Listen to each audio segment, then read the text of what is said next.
10 illərlə gizli saxlanılmış sənədlər, Amerika hökumətinin bilinməyən üzləri və bir adam. Hər şeyi ortaya çıxarmağa cəsarət edən Milton William Cooper. O, sadə bir hərbiçi kimi dəniz donanmasında xidmət edirdi. Lakin bir gün qarşısına elə bir sənəd çıxır ki, həyatı da, inancı da tamamilə dəyişir.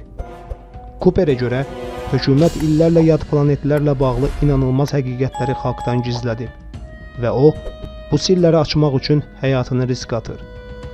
Bəs bu sənədlərdə nələr yazılmışdı? Cooperin gördüyü UNO məlumatları niyə bu qədər qorxuludur? Onun 1980-ci illərdə yayımlanan məxfi hökumət hesabatı niyə bu qədər səs-küy yaratdı?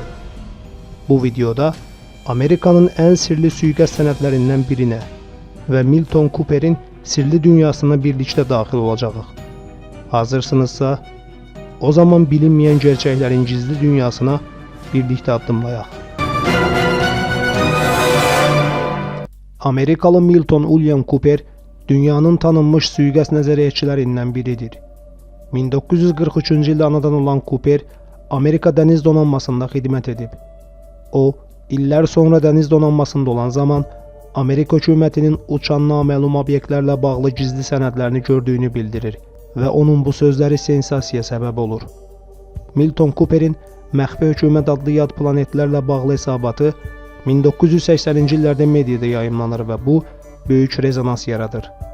Sözü gedən məqalədə yad planetlərlə bağlı uzun illər məxfi saxlanılan məlumatlar ilk dəfə ictimaiyyətə açıqlanır. 1980-ci illərdə İsveçrənin Cenevrə şəhərində yerləşən Planet Sintezi İnstitutunun əməkdaşı Milton Cooperin məxfi hökumət adlı məqaləsi mediada işıq üzü görəndən sonra böyük rezonansa səbəb oldu. Əslində, məruzə kimi hazırlanan məqalədə uzun illər gizli saxlanılan məlumatlar ilk dəfə olaraq ictimaiyyətə çatdırıldı. Məqalədə yazılmışdı. Amerika prezidenti Truman'in göstərişi ilə Fövqəl-Məxfi Milli Təhlükəsizlik İdarəsi yaradıldı. Bu idarənin vəzifəsi yad planetlərin danışıqlarını açmaq və onlarla əlaqə yaratmaq, diyaloqa girmək idi.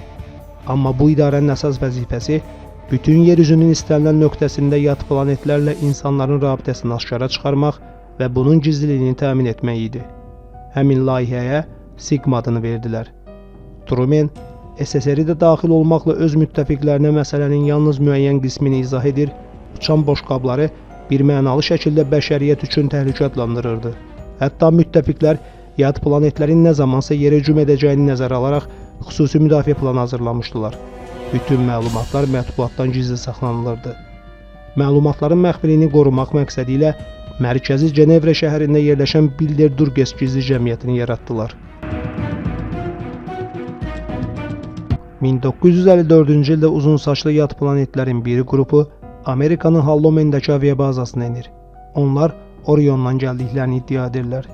Dəvətsiz qonaqlar planetlərin öldüyünü və qeyri-müəyyən gələcəkdə həyatın olmayacağını bildirirlər. Bu danışıqların ikincisi Edwards aviabazasında baş tutur. Bu tarixi görüş əvvəlcədən planlaşdırılmışdı. Prezident Dwight Eisenhower həmin vaxt Palm Springs'də istirahət edirdi. O, bazaya aparılır. Prezident yad planetlərlə görüşür və Amerika ilə onlar arasında formal müqavilə imzalanır. Onların bayraqlarının üzərində gəmiləri və formaları təsvir olunmuşdu. Yad planetlərlə ikinci görüş lenti alınıb və bu günə qədər də saxlanılır.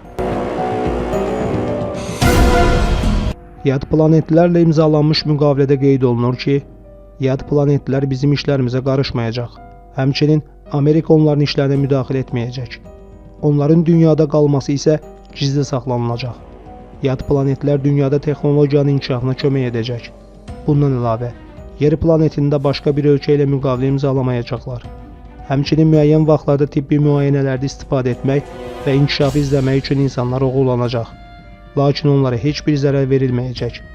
İnsanlar aparıldıqları yerə qaytarılacaqlar və heç bir şeyi xatırlamayacaqlar.